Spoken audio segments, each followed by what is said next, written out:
Welcome to AGS Broca and Bernie Friends, your one-stop solution for vocab enhancement for all competitive exams.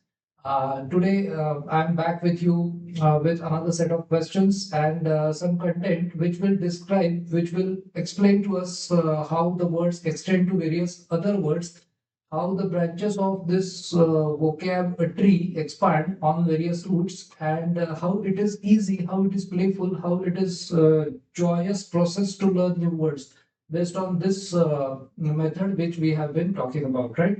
So once again, welcome all of you, and without any further ado, let's begin, right? So आता बघूया आज काय आपल्याकडे can you recall the words okay so today we have got this exercise and then we are going to understand various descriptions for the words, right? So आता बघू आपल्याकडे काय काय आहे आज. Now we have okay, so can you recall the words? So first we are going to write the words.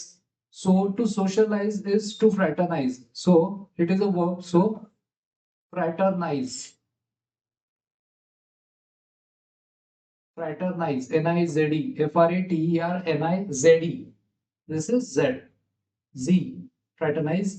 Excessively indulgent to, I'll write the word here.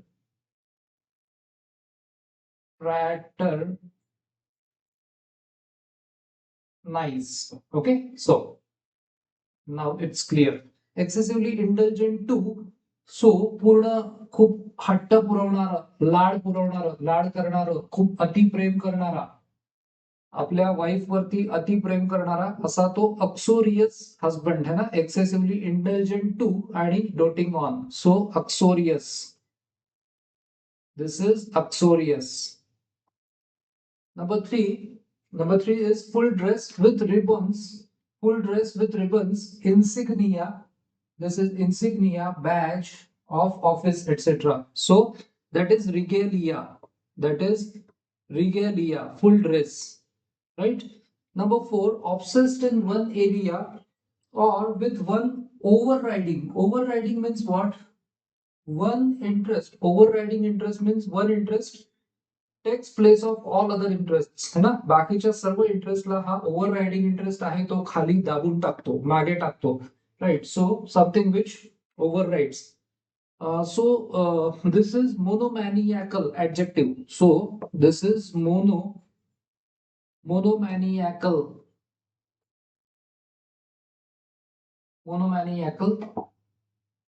Then we have sorry.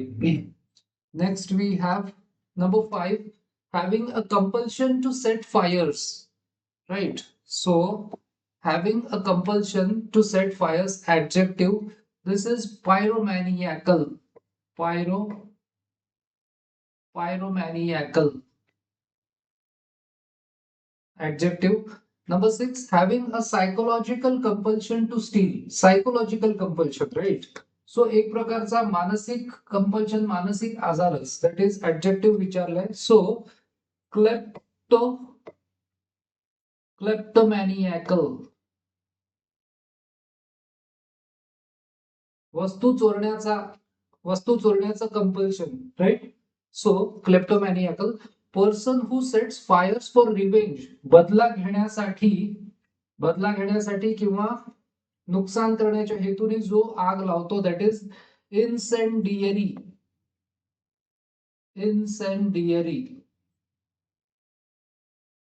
Then we have felony. आपण बघितलं होतं. What is felony? Felony म्हणजे गंभीर गुन्हा felony. आणि त्याच्यापेक्षा खाली misdemeanour, म्हणजे एवढा गंभीर नाही जितका फेलनी असतो तेवढा. सो मिसडिमिनर म्हणजे वर्तणुकीतला चुकीची वर्तणूक. So felony of putting the torch to property. Torch to property म्हणजे आग लावणे, एखाद्याच्या मालमत्तेला आग लावणे इकॉनॉमिक प्रॉफिटसाठी, पैशासाठी. So that is arson. याच्यावरती जो गुन्हा दाखल होतो त्याला काय म्हणतात? आर्सन. आणि अशा व्यक्तीला काय म्हणतात? Arsonist.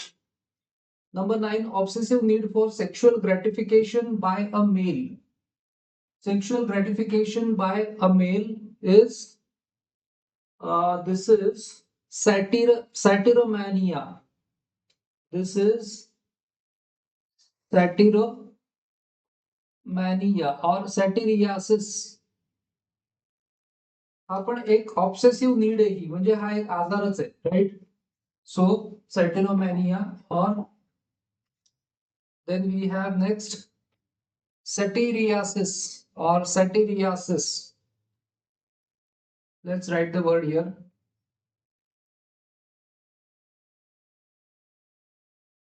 Satyriasis. Right? Then we have number 10, morbidly dreading enclosed or cramped places. Morbidly dreading म्हणजे भीती वाटणं, आणि ड्रेडफुल म्हणजे भीती निर्माण करणारं. सो ड्रेडफुल म्हणजे दुसरा अर्थ भीतीग्रस्त सुद्धा. सो अशी मॉर्बिडली ड्रेडिंग म्हणजे खूप जास्त ज्याला अस्वस्थ करणारी भीती आहे, ज्याला आजारी करून टाकणारी भीती आहे. कशाची? एनक्लोज प्लेसेस, बंद जागांची. ऍडजेक्टिव्ह काय आहे? सो याचा ऍडजेक्टिव्ह आहे क्लॉस्ट्रोफोबिक. आणि याचं नाव काय? क्लॉस्ट्रोफोब इज द नाउन आणि क्लॉस्ट्रोफोबिक ऍडजेक्टिव्ह आहे. Morbidly dreading heights acrophobic. Adjective काय? Acrophobic. Morbidly dreading wide open spaces, agoraphobic. Adjective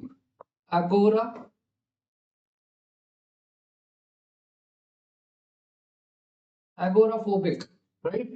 having delusions, ज्याला असे डिल्युजन्स आहेत, ज्याला असा भ्रम आहे. कशाचा? ग्रँजर, भव्य दिव्यपणा किंवा सत्ता.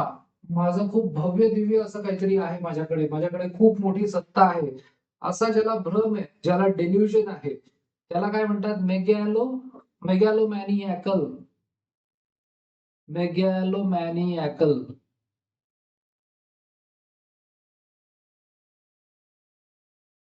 Then next we have is number 14, referring to a female who obsessively needs sexual gratification. So nymphomaniacal.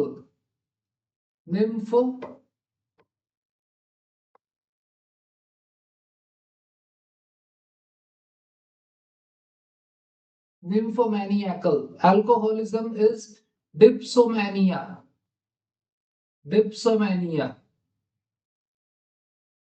आपण बघितलं होतं ना, डिप्सा मीन्स व्हॉट? थर्स्ट, तहान. 16, स्टिलिंग फॉर थ्रिल्स, है ना, खूप एकदम थ्रिल वाटण्यासाठी, भयंकर थरारक वाटण्यासाठी, किंवा आउट ऑफ सायकोलॉजिकल कंपल्शन, ज्याला चोरण्याची गरज पडते, आवश्यकता, किंवा चोरण्याची ज्याला कंपल्सरी होऊन जातं, ज्याच्यासाठी चोरी, तो क्लेप्टोमॅनियाकल.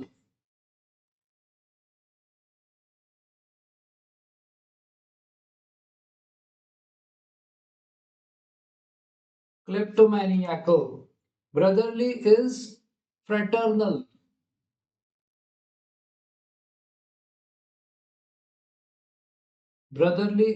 fraternal. Next we have number 18, characteristic of or befitting a wife. So पत्नीचे किंवा पत्नीसारखे. So that is uxorial.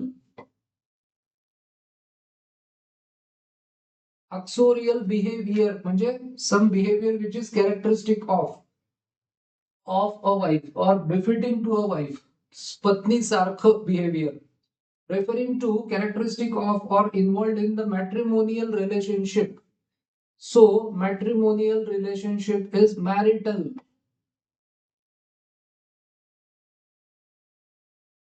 Number 20, kingly, royal, splendid. So this is regal. Kingly, royal, splendid is regal. Number 21, outside the marriage, adjective, extramarital.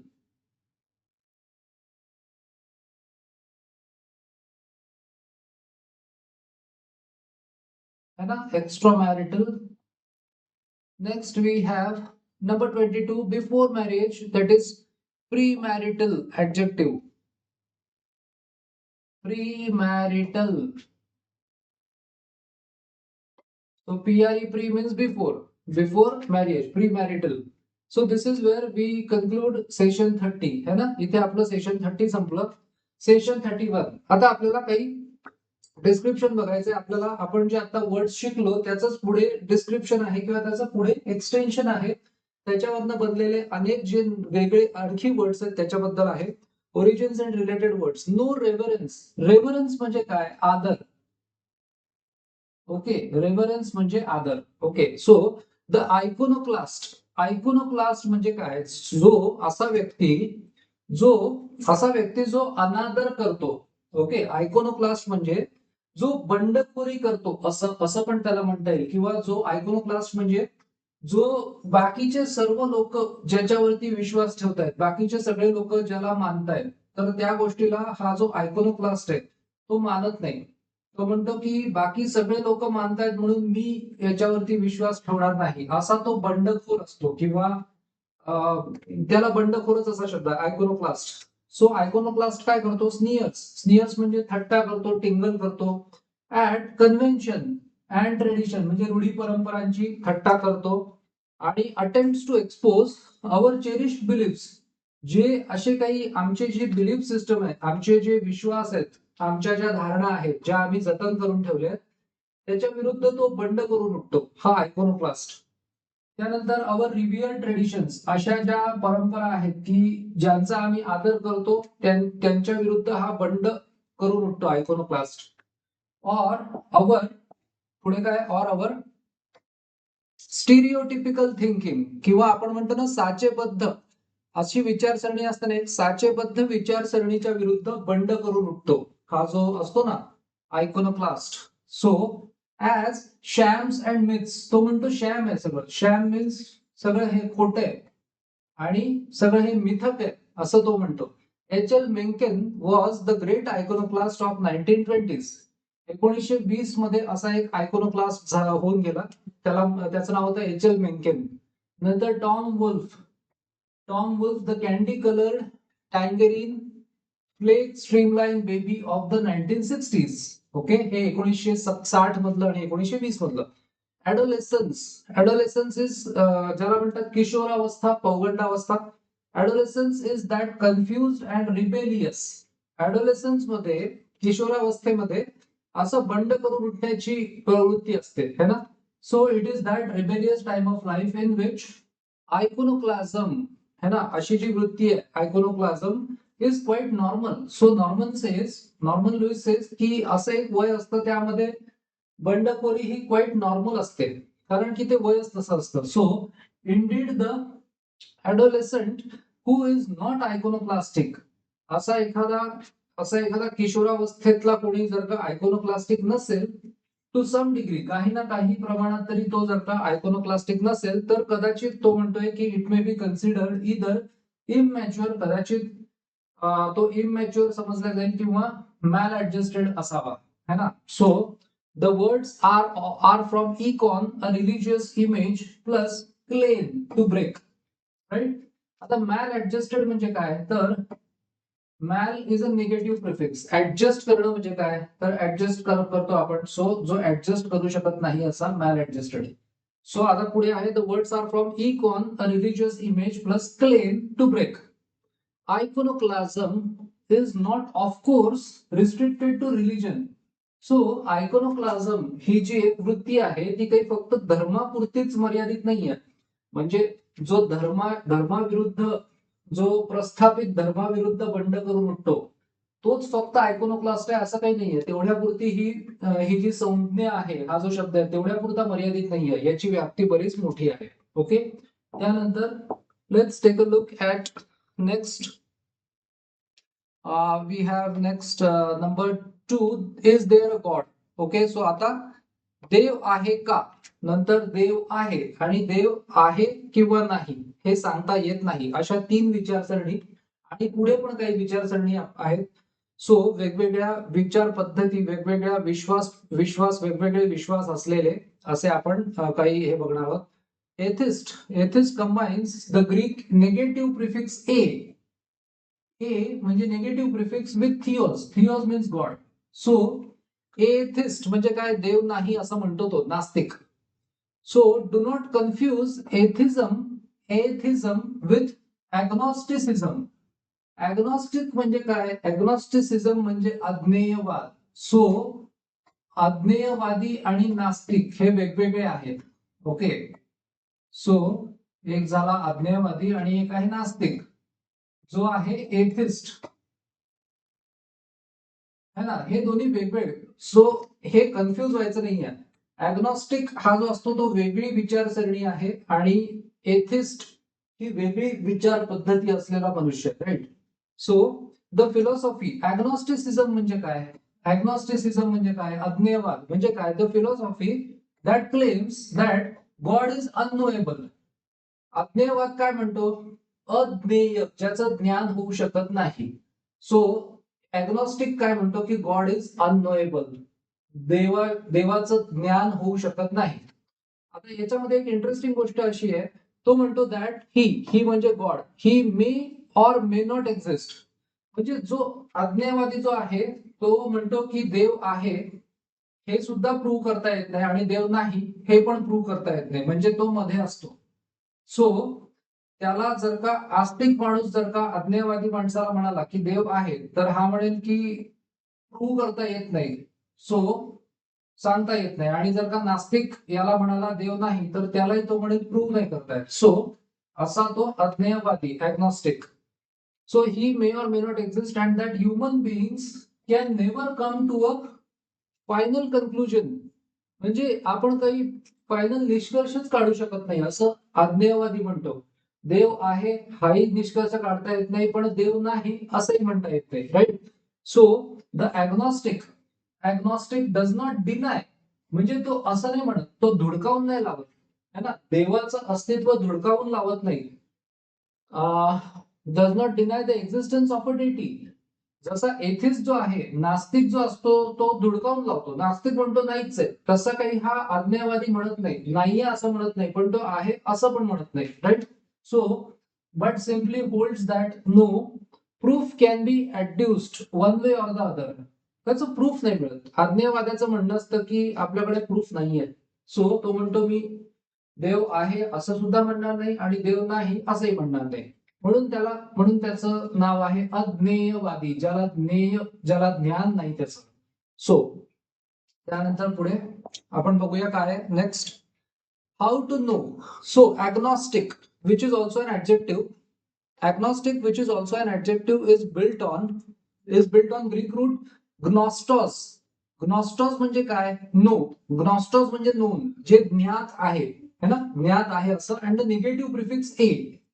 So अज्ञान, right. So agnostic claims that all but material phenomena is unknown. So नास्तिक काय म्हणतो, so agnostic काय म्हणतो अज्ञेयवादी, की all but material phenomena is unknown. माहित नाहीये आपल्याला, फक्त मटेरियल फिनॉमिना तेवढंच तो बोलू शकतो त्याच्याबद्दल. तो म्हणतो बाकी सर्व अननोन आहे. अँड इनडीड अननोएबल, अननोन तर आहेच, पण अननोएबल सुद्धा आहे, माहिती करून सुद्धा घेता येणार नाही. सो डायग्नोसिस हा शब्द सेम रूट वरती आहे. ॲग्नॉस्टिक वरच्याच रूट वरती डायग्नोसिस शब्द आहे. डायग्नोसिस म्हणजे डॉक्टर निदान करतात ना आजाराचं, diagnosis. So diagnosis constructed on the allied Greek root gnosis. Gnosis म्हणजे knowledge plus dia is through. So diagnosis करताना काय करतात डॉक्टर? टेस्ट करतात ना. So knowledge through test. So knowing through various tests, examination or testing. A prognosis म्हणजे काय? तर prognosis म्हणजे फक्त भाकीत करतात. डायग्नोसिस मध्ये डॉक्टरांना कळतं की या टेस्ट मधनं कन्फर्म दिसतंय हा आजार झालेला आहे, पण प्रोग्नोसिस मध्ये फक्त एक फोरकास्ट असतो, फक्त एक भाकीत करतात की असं असं कदाचित असेल, है ना, असं असण्याची शक्यता आहे, फोरकास्ट केला जातो, that is prognosis. Prognosis on the other hand is etymologically a knowing beforehand, म्हणजे आधीच काहीतरी माहिती होणं, हेन्स अ प्रेडिक्शन. त्यामुळे हे प्रेडिक्शन असतं, हे एक म्हणजे एक पुढचं भविष्य वर्तवलेलं असतं प्रोग्नोसिस मध्ये. Prediction generally but not solely as to the course of a disease, right. The Greek prefix pro before and plus gnosis, knowing. So let's take a look at next. Thus, you may say to a doctor, So what does Norman says? Norman says you may say to a doctor, what's the diagnosis? आजाराचं निदान काय आहे? मग doctor म्हणेल diabetes. So then you say, and what's the prognosis? Prognosis काय मग? So prognosis काय म्हणतात? डॉक्टर म्हणतात की मी काय प्रेडिक्ट करू शकतो आता? तर if you take insulin and watch your diet, you will soon be as good as new. हे डॉक्टरांनी प्रेडिक्ट केलंय. हे डॉक्टरांचं प्रेडिक्शन आहे. That is prognosis. The doctor's prognosis then is a forecast. Weather forecast असतं ना, तसं forecast of the development or trend of a disease. The doctor knows beforehand, म्हणजे आधीच माहिती असतं from previous similar cases what to expect. काय होऊ शकतं हे डॉक्टरला सिमिलर केसेस मधनं माहिती असतं. The work form of diagnosis is diagnose. Diagnose म्हणजे निदान करणे. The work form of prognosis is prognosis नाही आहे, prognosticate आहे. So डायग्नोसिसचा वर्ब आहे डायग्नोज, पण प्रोग्नोसिसचा वर्ब प्रोग्नोस नाही आहे, प्रोग्नोस्टिकेट आहे. Okay. Then we have next which is, so let's take a look at next. To use the verb prognosticate correctly, to use the verb prognosticate correctly, be sure that your meaning involves the forecasting of developments from a consideration of symptoms, आजाराची लक्षणं किंवा conditions. Whether the problem is physical, शारीरिक आहे का, मानसिक आहे का, political, राजकीय आहे का, इकॉनॉमिक किंवा सायकोलॉजिकल, और what have you. In school you doubtless recall taking diagnostic test आपण घेतल्या होत्या शाळेत असताना, किंवा शाळेत डायग्नोस्टिक टेस्ट घेतल्या जातात.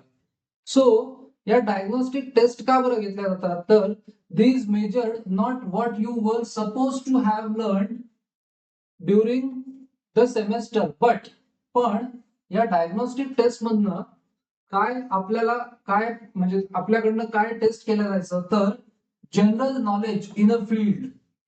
So your teachers would know what remedial steps to take. म्हणजे तुमचं नॉलेज बघून काय कोणती मेथड वापरायची पुढे शिकवण्यासाठी ते त्यांना कळेल. Just as doctors rely on their diagnosis to decide what drugs means medicines, or treatments, what drugs or treatments to prescribe, कुठल्या ड्रग्स किंवा ट्रीटमेंट प्रिस्क्राईब करायच्या हे डॉक्टरला जसं कळतं, तसं शाळेत असताना पण काही डायग्नोस्टिक टेस्ट घेतल्या जातात शाळेत, कॉलेजमध्ये, राईट. सो पुढे जाऊन इन अ रिडिंग सेंटर. आता एखादं जे रिडिंग सेंटर असतं, म्हणजे हे जास्त करून बऱ्याचशा ठिकाणी अमेरिकेत वगैरे असतं हे. In a reading center various diagnostic machines है ना, वेगवेगळे डायग्नोस्टिक मशीन्स असतात आणि टेस्ट असतात, are used. These tell the clinician what is wrong with the student's reading. त्या विद्यार्थ्याच्या वाचनामध्ये काय प्रॉब्लेम आहे, and what measures will probably increase such a student's reading efficiency. त्याची क्षमता कशी वाढवता येईल. सो द मेडिकल स्पेशलिस्ट जो असतो ना डायग्नोसिस मध्ये, त्याला काय म्हणतात? डायग्नोस्टिशियन, राईट, डायग्नोस्टिशियन. सो आपण बरेच वेळेला जे व्हेरियस टेस्ट करायला जातो, पॅथॉलॉजी लॅब मध्ये आपण जातो. So we go to a pathology lab to get various tests done as prescribed by our doctor. For example, it may be X-ray, or it may be whatever, ECG, it may be some CT scan. So there is this person, there are some people who assist us की आहे ना, आता तुम्ही हे याच्यावरती तुम्ही lie down करा, आणि ते जे असतात, so these are called diagnosticians, right? जसे टेक्निशियन्स असतात तसे हे डायग्नोस्टिशियन्स असतात. Then we have the noun form of the verb prognosticate. हा जो prognosticate verb आहे त्याचा noun form काय आहे? Prognostication. This is the noun form, prognostication. Then we have number 4, getting back to God. परत एकदा आपण थिओस म्हणजे गॉड याच्यावरती आता डिस्कस करू. Theos god is also found in, let's see, theos or god is also found in monotheism. Monotheism म्हणजे काय? Mono means one, mono means one. So belief in one god, एकाच देवावर विश्वास है ना, एका देवावर विश्वास, that is monotheism. So monos means one plus theos means God. So using atheism, atheist and atheistic as a model, म्हणजे हे एक उदाहरणादाखल वापरायचंय. Write the word for the person who believes in one God. So such person is monotheist. Monotheist. Such person is monotheist. जसा atheist असतो, तसा हा monotheist. MONOTHEIEST. THEIST. The adjective monotheistic. Monotheistic.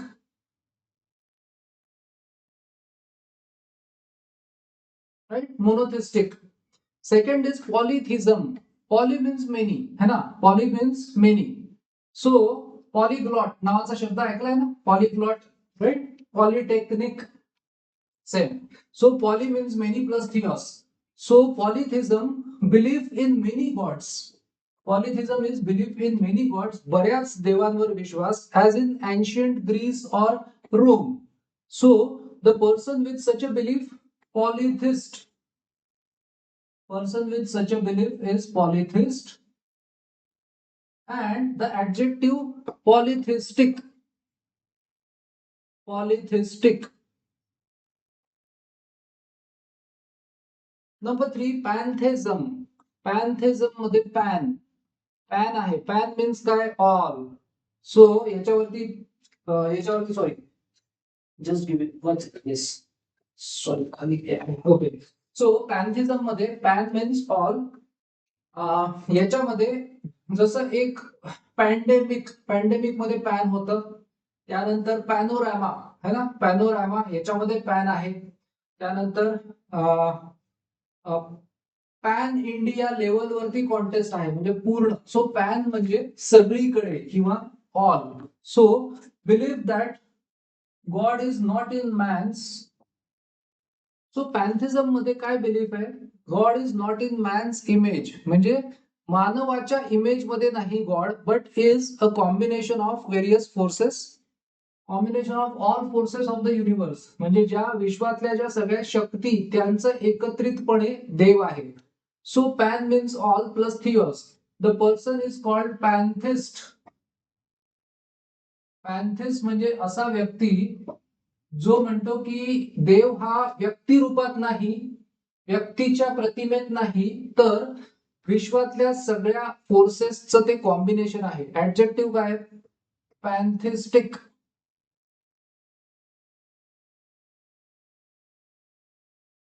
पॅन्थिस्टिक. Then theology. Theology म्हणजे काय? The study of God आणि धर्म, देव आणि धर्म यांचा अभ्यास म्हणजे थिओलॉजी. जसं बायोलॉजी स्टडी ऑफ लाईफ, त्यानंतर झुओलॉजी स्टडी ऑफ ॲनिमल्स, तसं psychology study of mind. So logos means study आणि theo means God. So theos plus logos, science of study. Then we have what the student is a theologian. The adjective is theological. नंतर number 5, आता याच्यामध्ये tongue and of the sex. So a lecher. A lecher practises lechery. So जो वासनेनी जो आसक्त झालेला असतो है ना, सो वासनेनी जो आसक्त झालेला असतो, ज्याच्यामध्ये वासनेची आसक्ती असते, सो असा व्यक्ती लीचर, असा व्यक्ती practises lechery. The derivation is old French lechier means to lick. The adjective lecherous है ना, सो ऍडजेक्टिव्ह काय त्याचा? लेचियरस.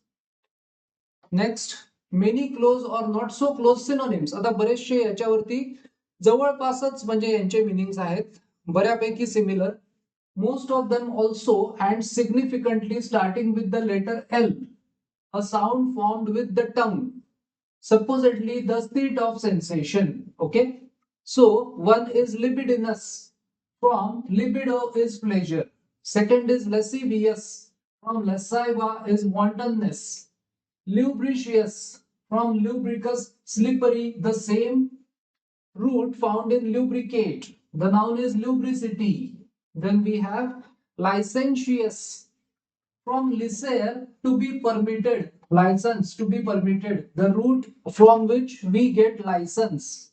Etymologically permission. And illicit. Illicit etymologically not permitted. Illicit म्हणजे काय? अवैध. Illicit म्हणजे अवैध, ज्याला कायद्याने मान्यता नाही. राईट. त्यानंतर पुढे आपण बघूया. Let's take a look at next. So next we have LEWD, lived. Lived, the previous four words derive from Latin, but this one is from Anglo-Saxon lived, while, VILE, VILE, lustful. So while नंतर lustful from an Anglo-Saxon word meaning pleasure, desire. Again pleasure किंवा desire, वासना, वासनेशी संबंध आहे lustful while. Noun काय आहे? Lust.